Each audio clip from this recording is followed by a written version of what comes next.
Good evening from New York. I'm Chris Hayes. Now, there are a lot of reasons that this Epstein scandal is not going away for Donald Trump. One of them is this. He and his administration keep behaving every day like they have something to hide. I mean, Trump himself cannot keep his story straight about Jeffrey Epstein. And the more it talks about it, the worse it seems to get. In his attempt to spin another version of how he broke up with the late child sex trafficker, Donald Trump said something truly disturbing about one of Epstein's victims. That's such old history, very easy to explain, but I don't want to waste your time by explaining it. But for years, I wouldn't talk to Jeffrey Epstein. I wouldn't talk because he did something that was inappropriate. He hired help. And I said, don't ever do that again. He stole people that work for me. I said, don't ever do that again. He did it again.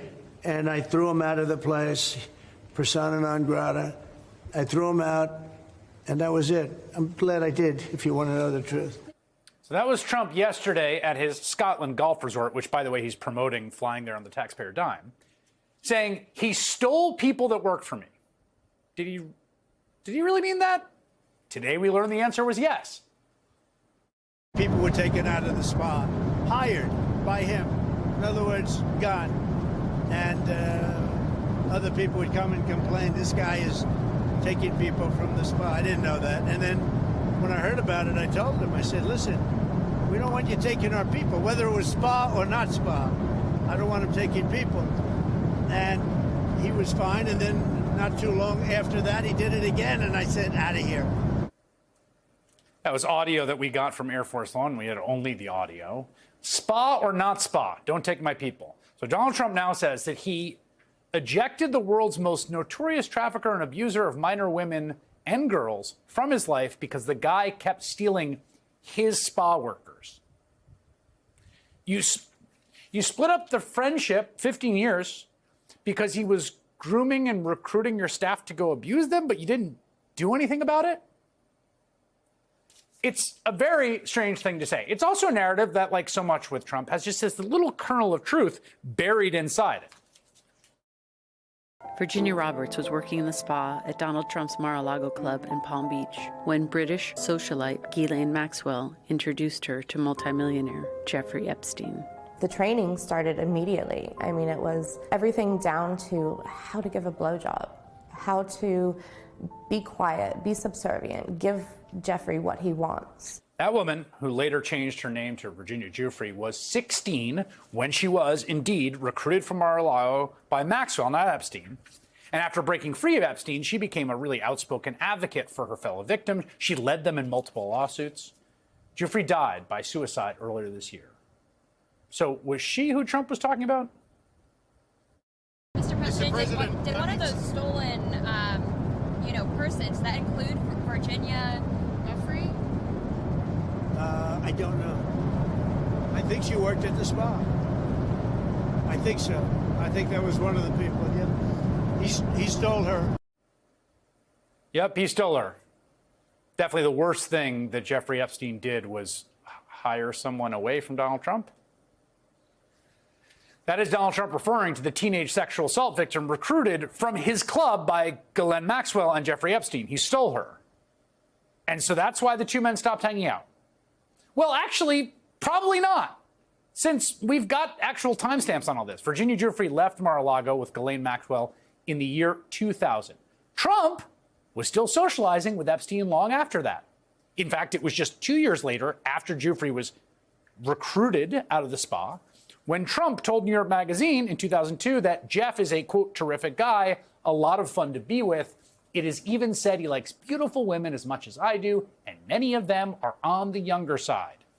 It was 3 years later, in 2003, that Trump would reportedly send a birthday letter scribbled inside the hand-drawn outline of a naked woman, a letter that said, "We have certain things in common, Jeffrey. Enigmas never age. May every day be another wonderful secret." It's just Trump constantly shifting between multiple accounts that don't add up. I mean, remember this, okay? In Trump's first term, it was widely reported that Epstein and the future president fell in 2004 after they ended up in a bidding war over an oceanfront Palm Beach mansion. Back then, Trump was also insisting Epstein had never been a member of Mar-a-Lago. But then journalists from Miami Herald and Wall Street Journal reviewed a club registry showing, aha, Epstein had, in fact, been a Mar-a-Lago member all the way until October 2007, long after he was already under federal and local investigation for sex crimes.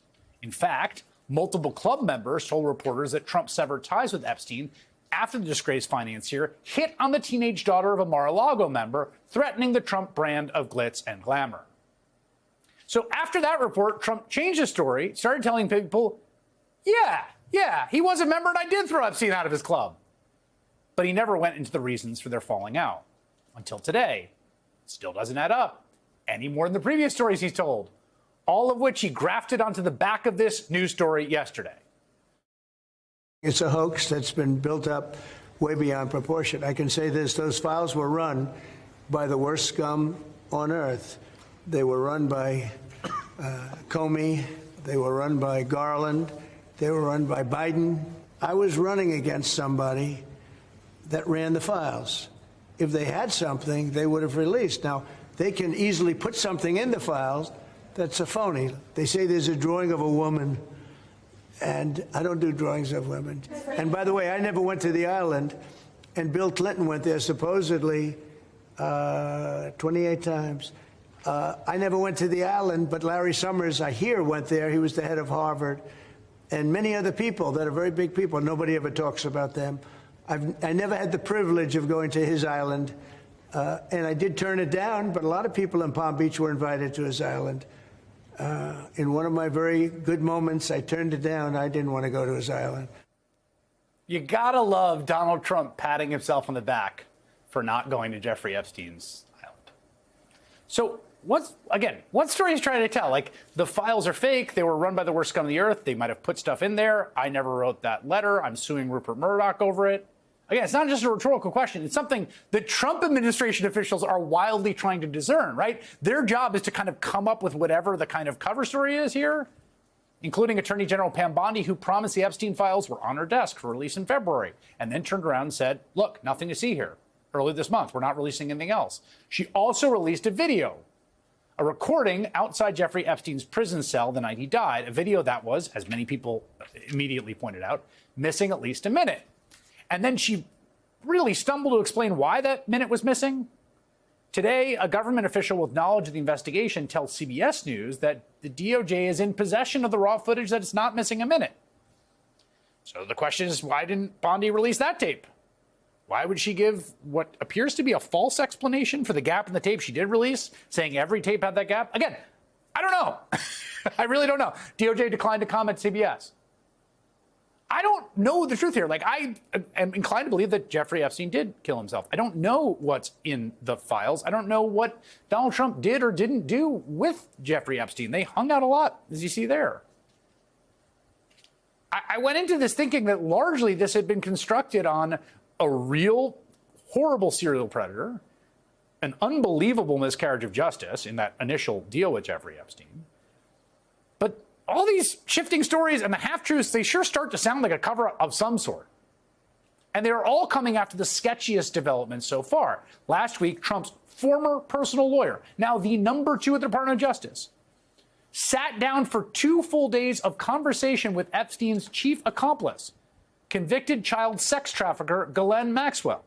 She's now offering to testify to Congress, get this, in exchange for immunity from further prosecution and getting the questions in advance. Could she also get a Trump pardon in exchange for the testimony that further distances the president from Epstein? He says he's not thinking about that, but he has said that before pardoning people before a few times.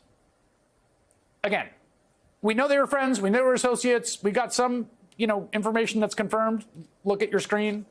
We don't know the full contours of Trump's relationship with Epstein. We don't know actually why they had a falling out. But if this administration was trying to cover up something, what would they be doing differently?